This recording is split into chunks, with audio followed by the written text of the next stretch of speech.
देखिए, सबसे पहले हम लोगों ने जो पिछली वीडियो थी उसमें बात की थी कि जो सिग्नल ट्रांसडक्शन मैकेनिज्म होता है उसके आधार पे 4 टाइप के रिसेप्टर्स होते हैं। आइनोट्रोपिक रिसेप्टर्स, एंजाइमेटिक रिसेप्टर्स, जी प्रोटीन कपल रिसेप्टर्स और इंट्रासेलुलर रिसेप्टर्स। पिछली वीडियो में हम लोगों ने 2 के बारे में बात कर ली थी, एंजाइमेटिक रिसेप्टर्स के बारे में और आइनोट्रोपिक रिसेप्टर्स के बारे में। इस वीडियो में हम लोग बात करेंगे जी प्रोटीन कपल रिसेप्टर के बारे में। अगर टाइम बच गया तो इंट्रासेलुलर, क्योंकि ये बहुत इंपॉर्टेंट है जी प्रोटीन और बहुत थोड़ा सा लेंदी भी है, लेकिन इंपॉर्टेंट बहुत है। मतलब जो जितने भी उन 4 में से सबसे इंपॉर्टेंट है वो जी प्रोटीन है। आप इतना समझ लीजिए कि अगर आपके सामने कोई भी अंटशंट ड्रग आता है और पूछेंगे कि कौन से मैकेनिज्म से काम करता है, तो सीधे जी प्रोटीन मार के आना है, सीधे। ठीक, अब ध्यान से देखें, इसके बारे में पहले पढ़ते हैं। सबसे पहले ये होता है रिसेप्टर्स के 3 नाम होते हैं। इसे हम लोग बोलते हैं hepta helical receptors, serpentine receptors और मेटाबोट्रोपिक रिसेप्टर्स। ऐसा क्यों? इसके माँ बाप ने इसके 3 नाम क्यों रखे? उसके 3 रीजन है सॉरी। देखें, सबसे पहला हेप्टा हेलिकल, इसमें टोटल 7 हेलिक्स प्रेजेंट होते हैं। ये देखिए शेप है, इसमें टोटल 7 हेलिक्स प्रेजेंट होते हैं। मैंने गिन के नहीं पाया, लेकिन 7 होते हैं। ठीक है, टोटल 7 हेलिक्स प्रेजेंट होते हैं, इसलिए इसका नाम होता है हेप्टा हेलिकल। दूसरा, देखने में सांप की तरह लग रहा है, इसलिए इसे बोलते हैं सरपेंटाइन रिसेप्टर्स। और तीसरा, जो ड्रग्स इसके थ्रू काम करते हैं वो जनरली बॉडी के मेटाबॉलिज्म में इन्वॉल्व होते हैं, इसलिए इसका नाम क्या है? मेटाबोट्रोपिक रिसेप्टर्स। ठीक अब ध्यान से देखें, अब हम लोग पढ़ते हैं जी प्रोटीन के बारे में थोड़ा सा। देखिए, जो जी प्रोटीन होता है वो 3 सब यूनिट से मिलकर बना होता है, अल्फा सब यूनिट, बीटा सब यूनिट और गामा सब यूनिट। ठीक, तीनों आपस में जुड़ी होती हैं और अल्फा जो सब यूनिट होती है उसके साथ अटैच होता है जीडीपी। और अभी ये इनएक्टिवेटेड फॉर्म है इसकी, जी प्रोटीन की। जब इसका एक्टिवेशन होगा तो जो जीडीपी है इसका हो जाता है फॉस्फोराइलेशन। ठीक, जैसे इसका फॉस्फोराइलेशन हुआ ये चेंज हो जाता है जीटीपी में, और जब ये जीटीपी में चेंज हुआ तो जीटीपी एक हाई एनर्जी कंपाउंड है। जैसे जीटीपी की फॉर्मेशन होती है, कंपाउंड की स्टेबिलिटी खत्म हो जाती है और बीटा गामा सब यूनिट अलग हो जाती है और अल्फा और जीटीपी वाली यूनिट अलग हो जाती है। ये देखिए, बीटा गामा अलग हो गया, अल्फा प्लस जीटीपी अलग हो गया। अब देखिए, जो अल्फा प्लस जीटीपी होती है ये active form of ji protein होती है। इसे हम लोग क्या बोलते हैं? Active form of ji protein. ये अपना काम करती है 3 तरीकों से। वो क्या होते हैं अभी पढ़ेंगे। और जो बीटा गामा सब यूनिट होती है इसे हम लोग बोलते हैं इनएक्टिव सब यूनिट, क्योंकि ये ज्यादा काम नहीं करती।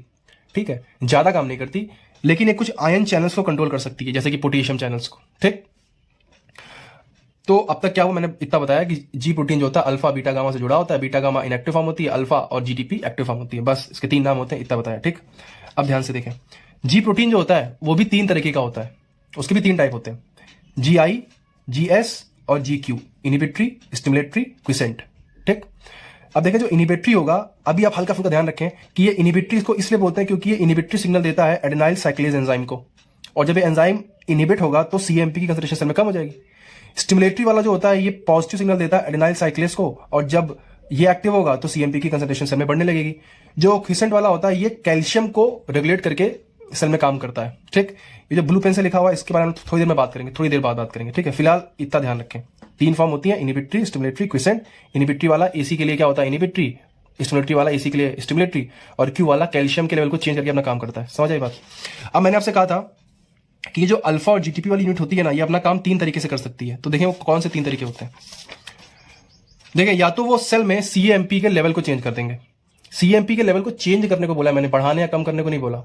ठीक है, तो बढ़ भी सकता है लेवल, कम भी हो सकता है। सीएमपी के लेवल को चेंज करके अपना काम करेगा, या फिर वो कैल्शियम चैनल्स को खोल देगा और कैल्शियम का इन्फ्लक्स दूसरे तरीकों से बढ़ाएगा और अपना काम करेगा। या फिर तीसरा होता है कि वो कुछ आयन चैनल्स को ओपन कर देगा और अपना काम करेगा। ठीक, अच्छा, जो लास्ट तरीका है कि जो एक्टिवेटेड जी प्रोटीन था अल्फा प्लस जीटीपी वाला, वो आयन चैनल्स को भी ओपन कर रहा है, तो क्या हम लोग बोल दें कि वो आइनोट्रोपिक है?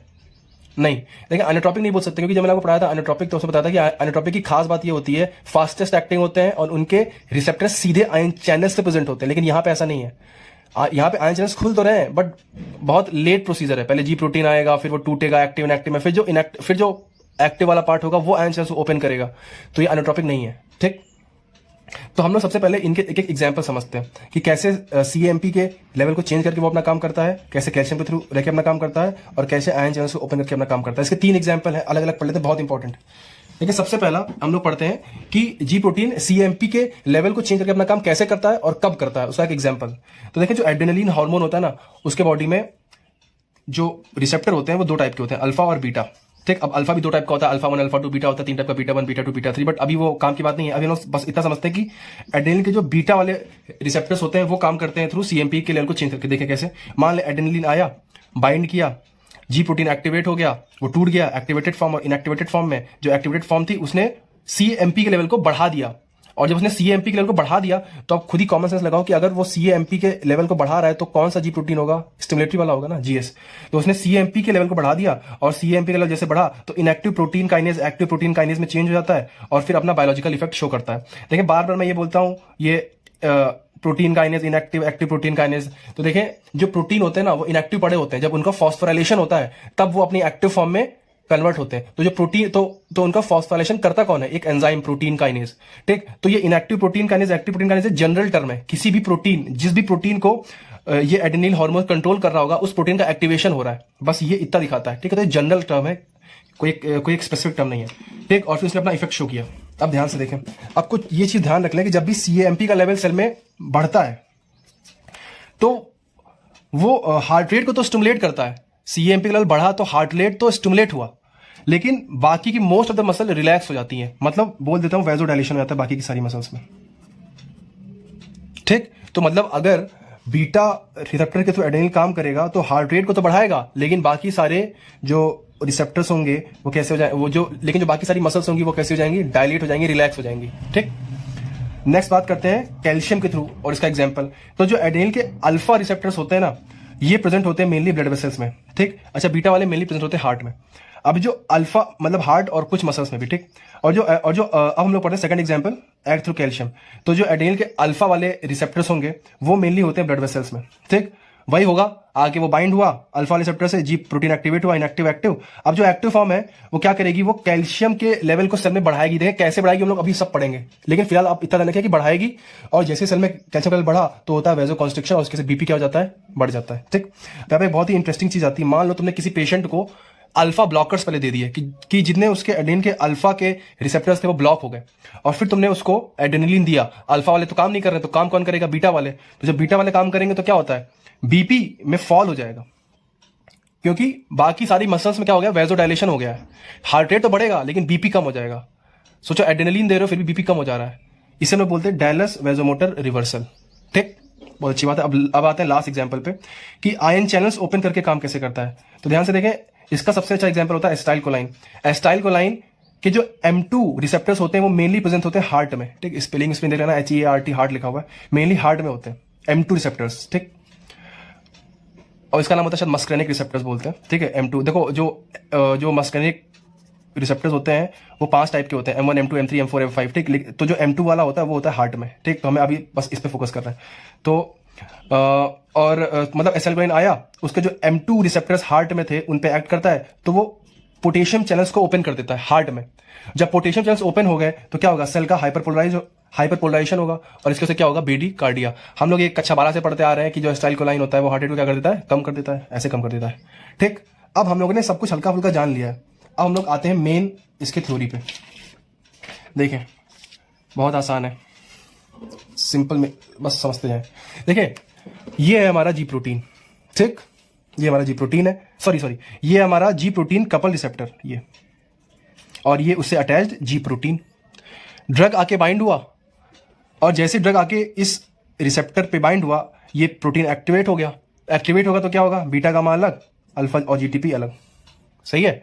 अब देखो जो अल्फा और GTP वाला फॉर्म है, जो अल्फा प्लस GTP है, ये कैसे कैसे काम करता है तो तुम ध्यान से देखो। सबसे पहले सेल मेम्ब्रेन में एक एंजाइम होता है फॉस्फोराइलेज C, PLC, ये उसको एक्टिवेट कर देता है। और जैसे ये एंजाइम एक्टिवेट होता है, ये PIP2 फॉस्फोइनॉल बिसफॉस्फेट एक होता है सबस्ट्रेट, उस पर एक्ट करता है और सेल में IP3 और डाइएसाइल ग्लिसरॉल DAG इनकी कंसंट्रेशन को सेल में बढ़ा देता है। कैसे बढ़ा, ये एक्टिवेट हुआ, इसने इसको एक्टिवेट किया PLC ने, इसने PIP2 को तोड़ के IP3 और DAG सेल में बढ़ा दिए। ठीक, अब DAG तो सीधे अपने एसोसिएटेड प्रोटीन्स पे काम करता है, उनको एक्टिवेट कर देता है, मतलब वही इनएक्टिव प्रोटीन काइनेज को एक्टिव प्रोटीन काइनेज में, और अपना बायोलॉजिकल फंक्शन सीधे कर देता है। लेकिन जो IP3 होता है ना, इसके रिसेप्टर्स प्रेजेंट होते हैं एंडोप्लाज्मिक रेटिकुलम में, और ये जाके उनसे बाइंड करता है और बोलता है कि तुम कैल्शियम का इन्फ्लक्स कराओ सेल में, और ये तुरंत ही कैल्शियम का इन्फ्लक्स कराता है सेल में। जब कैल्शियम का इन्फ्लक्स होता है सेल में ना, तो सेल में एक एंजाइम होता है कैलमोड्यूलिन। ये कैलमोड्यूलिन एंजाइम वैसे तो इनएक्टिव रहता है, सोता रहता है, लेकिन जैसे इसको कैल्शियम मिलते हैं तो 4 कैल्शियम आके से बाइंड होते हैं और ये एक्टिवेट हो जाता है। अब ये हो गया एक्टिवेटेड कैलमोड्यूलिन। अब एक्टिवेटेड कैलमोड्यूलिन क्या करता है, वही अपने एसोसिएटेड प्रोटीन्स को एक्टिवेट करता है, इनएक्टिव प्रोटीन काइनेज को एक्टिव प्रोटीन काइनेज में, और अपना बायोलॉजिकल फंक्शन परफॉर्म कर देता है। ठीक, इसके अलावा जो एक्टिवेटेड फॉर्म होती है ना, ये एडेनाइल साइक्लेज एंजाइम को कंट्रोल करती है, वो तो मैंने आपसे बताया ही था। अब सोचो अगर ये जो जी प्रोटीन होगा, ये स्टिमुलेटरी वाली होगी तो इसको स्टिमुलेटरी सिग्नल मिलेगा। अगर ये जी प्रोटीन इनिबिटरी वाला होगा, जी आई, तो इसको इनिबिटरी सिग्नल मिलेगा। तो इसलिए मैंने लिखा कि बस कंट्रोल कर रहा है, कम या कम करेगा, ये बढ़ाएगा, वो डिपेंड करता है जी प्रोटीन पे। अच्छा, अभी जो इनएक्टिव फॉर्म होती है बीटा गामा वाली, देखें ये कोई काम नहीं करती, लेकिन मैंने कहा था कि कुछ चैनल्स को ओपन कर सकती है। जैसे कि ये डायरेक्टली पोटेशियम चैनल को रेगुलेट करती है, डायरेक्टली सीधे उनको खोल देगा। कैल्शियम का क्या होगा, आउटफ्लक्स, कैल्शियम बाहर जाएगा। ठीक, कभी कैल्शियम बोल रहे हैं, सॉरी पोटेशियम, सॉरी मैंने पोटेशियम, मैंने अभी कैल्शियम शायद बोल दिया, पोटेशियम। ठीक, तो जो ये जो बीटा गामा वाला पार्ट है, ये सीधे पोटेशियम चैनल्स को ओपन कर देगा। पोटेशियम कहाँ है, सेल में कम है और सेल के बाहर जाता है, तो पोटेशियम का आउटफ्लक्स होगा और सेल कैसे हो जाएगी, हाइपरपोलराइज हो जाएगी। तो थोड़ी सी बुद्धि लगाएं। तो एस्टाइल कोलाइन वाले काम में जब सेल का हाइपरपोलराइजेशन हो रहा था, तो मेनली ये वाला पार्ट फंक्शन कर रहा था, बीटा गामा वाला। ठीक, एड्रेनलिन के बीटा रिसेप्टर्स जब एक्टिवेट हो रहे थे, तब सीएमपी का लेवल बढ़ रहा था, तब ये वाला पार्ट ज्यादा काम कर रहा था। ठीक है, तो ये देखें, तो जी प्रोटीन के काम करने के ये 3 तरीके हैं। सीएमपी, मैंने कहा था ना, सीएमपी के लेवल को चेंज करना, कैल्शियम के लेवल को चेंज करना और आयन के लेवल को चेंज करना। ठीक, तो इसकी समरी अगर हम समझें तो देखें बहुत कुछ टफ नहीं है। जी प्रोटीन एक्टिवेट हुआ, alpha plus GDP, beta gamma अलग, इसका काम था पोटेशियम चैनल को ओपन कर देना।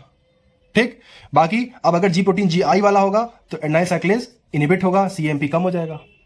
अगर स्टिमुलेटरी वाला होगा तो एक्टिवेट हो जाएगा, एडेनाइल साइक्लेज, सीएमपी बढ़ जाएगा। और अगर जीक्यू वाला होगा तो वो फॉस्फोइनॉल बिसफॉस्फेट पे ऐड करेगा, आईपी3 और डीएजी की कंसंट्रेशन में बढ़ाएगा, ईआर बढ़ाएगा, कैल्शियम का इन्फ्लक्स होगा, calmodulin, inactive protein kinase, active protein kinase function, IP के पीके फंक्शन। और जब कैल्शियम बढ़ेगा तो क्या होगा, वेजो कॉन्स्ट्रिक्शन, जो कि किसमें हो रहा था, एड्रेनलिन के अल्फा रिसेप्टर्स में हो रहा था। ठीक, बहुत अच्छी बात है। तो ये था हमारा जी प्रोटीन।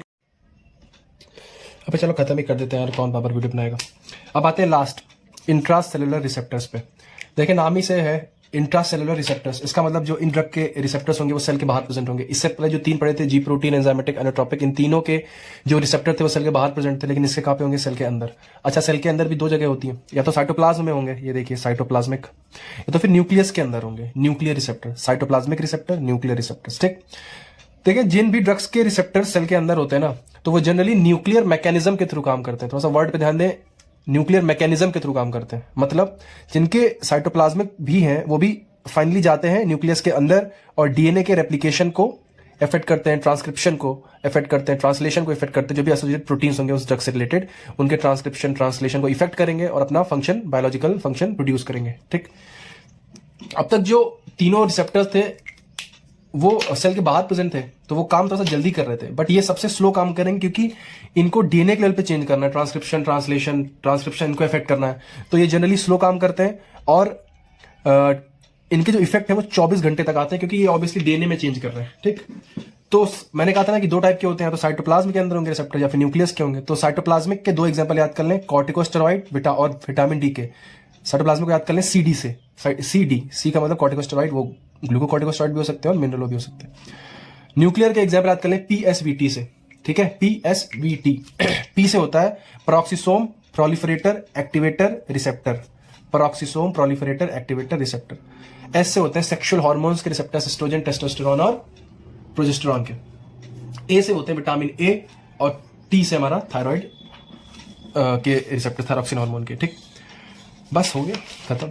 एक चीज अब थोड़ी सी कॉमन सेंस की चीज को सीख लेते हैं। जैसे कि मान लो क्वेश्चन आ गया, विच of the following will act by nuclear receptor. Question ये है, ऑप्शन है रेटिनॉल, प्रेडास्टान, एल्डोस्टेरॉन या फिर ऑल ऑफ द अबव।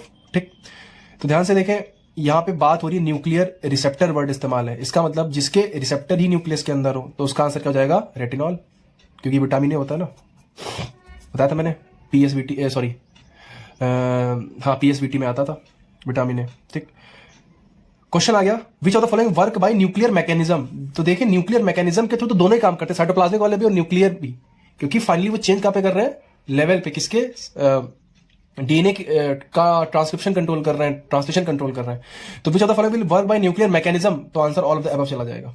सही। एक और छोटी सी ज्ञान की बात है, 2 वर्ड में कंफ्यूज हो सकते हैं आप। एक तो है न्यूक्लियर रिसेप्टर, ये तो इसमें तो कोई खास बात नहीं है, तो वही है। एक वर्ड होता है न्यूक्लियर रिसेप्टर सुपर फैमिली। तो देखें, जब भी nuclear receptor super family word कहीं भी आए तो उसमें न्यूक्लियर प्लस साइटोप्लाज्मिक दोनों ही रिसेप्टर काम में आते हैं।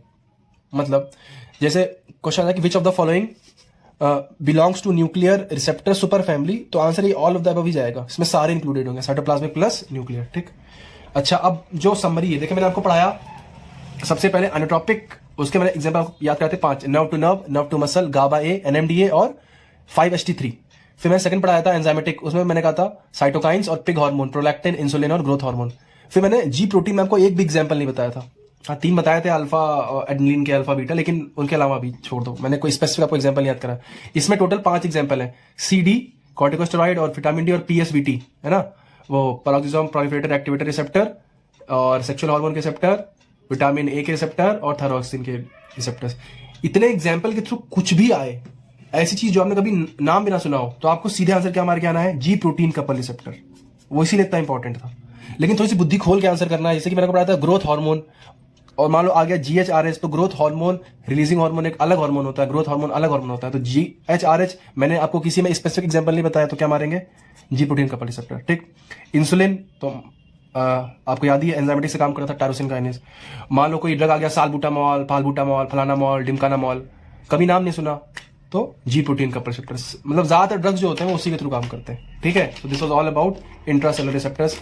यहाँ पे फार्माकोडायनामिक्स खत्म है, बस this was all about pharmacodynamics.